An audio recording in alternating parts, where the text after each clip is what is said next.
Hi United fans, the countdown is on. Manchester United are continuing their preparations for the final stages of pre-season, and attention is now firmly turning towards the huge meeting with AC Milan in Wrocław, Poland, on Saturday, August 15th. This will be another important test for Michael Carrick's side as the Reds look to build momentum, sharpen their tactical identity, and enter the new Premier League opportunity for United's medical and performance teams to continue monitoring players who have recently had injury concerns. The priority is clear: get everyone back to full fitness as safely and quickly as possible without taking unnecessary risks. After a long and demanding summer, the Reds need every available player ready for the new campaign, and Carrick will certainly want to avoid any late setbacks before the competitive season begins. After completing the gym program, the squad immediately moved onto the grass for the tactical side of the session. This is where the intensity really began to rise. United worked through a variety of tactical exercises designed to improve defensive organisation, attacking movements, set-piece execution, and communication between different areas of the team. The coaching staff also worked on shooting drills, giving the forwards and midfielders opportunities to sharpen their finishing ahead of the Milan test.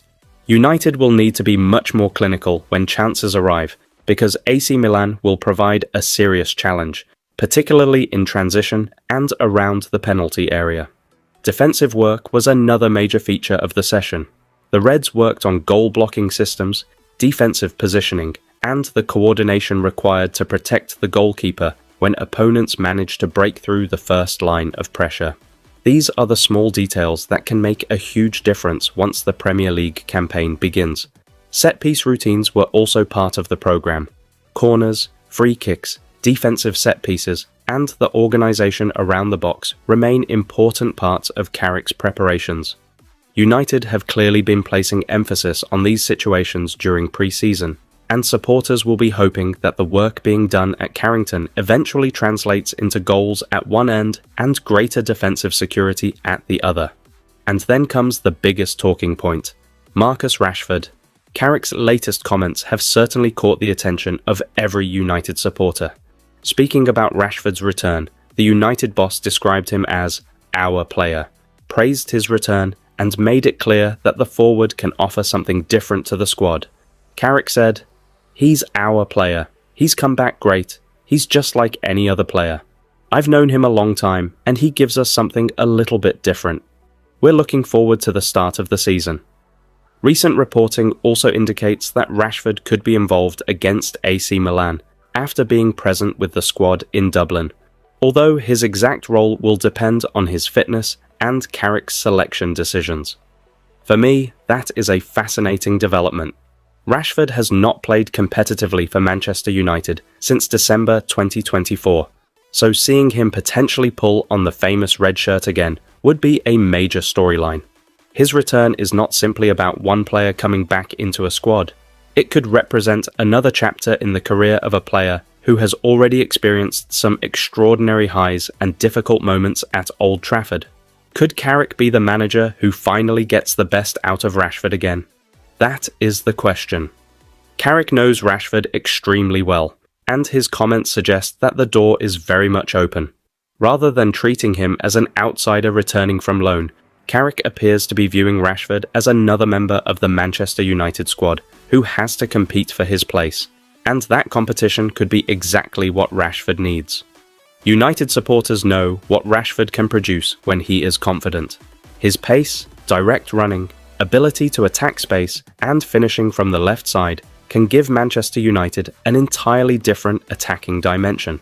If he can rediscover his consistency, the Reds could suddenly have another dangerous weapon available. The AC Milan fixture therefore arrives at a fascinating moment. If Rashford gets minutes, what kind of reception will he receive from the travelling United supporters? Will Carrick start him, or will he introduce him from the bench? And perhaps most importantly, can Rashford use this opportunity to convince the manager that he deserves a serious role when the Premier League campaign begins? There is also an interesting subplot because United will be facing AC Milan under former Manchester United manager Ruben Amorim. Amorim is now in charge of Milan, meaning the fixture gives supporters an intriguing reunion with the Portuguese coach. Milan have been using pre-season to work on their tactical ideas under Amorim, making this more than just another friendly. For United, however, the objective must remain bigger than the storyline. This is about building a team. This is about developing Carrick's football. This is about making sure the players understand their responsibilities before the Premier League curtain rises. The Reds have already shown encouraging signs during pre-season, and the 1-1 draw with Leeds demonstrated both positives and areas that still require improvement. Joshua Zirkzee opened the scoring before Leeds equalised, while United eventually prevailed in the penalty shootout. Bruno Fernandes and Yuri Tielemans were among the players introduced during the second half, while Noussair Mazraoui converted the decisive penalty. Now, Milan present another opportunity, and this time, Carrick will want to see a sharper, more controlled Manchester United. The players need to show better understanding between the lines, faster movement when United regain possession, greater discipline without the ball, and more ruthlessness in front of goal. The tactical work being carried out on the training pitch is designed precisely for that. Away from the training pitch, Manchester United's recruitment operation continues to work behind the scenes. Reports today claim that United have made contact with Paris Saint-Germain regarding young forward Ibrahim Mbaye. A loan move is reportedly possible, while PSG could also consider a permanent transfer if an offer above €50 million arrives. The 18-year-old is attracting attention from several European clubs as questions continue over his potential playing time. If United were to pursue Mbaye seriously, it would be another indication that the club are looking beyond immediate first-team solutions and continuing to monitor high-potential young talent. But would a loan actually make sense for United? That is something supporters should debate. If the player is viewed as a genuine long-term star, then getting him into an environment where he can play regularly would be crucial. At Manchester United, however, competition for attacking positions is already fierce. The club have Matheus Cunha, Brian Mbeumo, Benjamin Šeško, Amad Diallo, Rashford and other attacking options competing for minutes. So where would Mbaye fit? Would United be prepared to give him genuine first-team opportunities, or would a loan elsewhere be better for his development? Those are the questions the recruitment department will have to answer. Another major storyline involves Joshua Zirkzee. Juventus continue to be interested in the Dutch forward, but the transfer formula remains the key issue. Reports have suggested that Juventus have explored a loan arrangement, while Manchester United's preference has been to ensure that any temporary move includes an obligation to make the transfer permanent. Other reporting has indicated that Juventus have been exploring different structures for the deal. From Manchester United's perspective, that stance makes sense. If Zirkzee leaves, United needs certainty. The club cannot simply allow a player to leave on loan, watch him potentially rebuild his confidence in Italy, and then have him return to Old Trafford 12 months later without a permanent solution.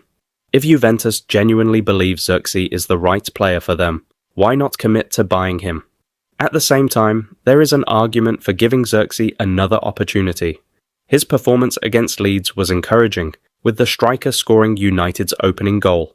He has also shown flashes of quality during pre-season. So, what would you do, United fans?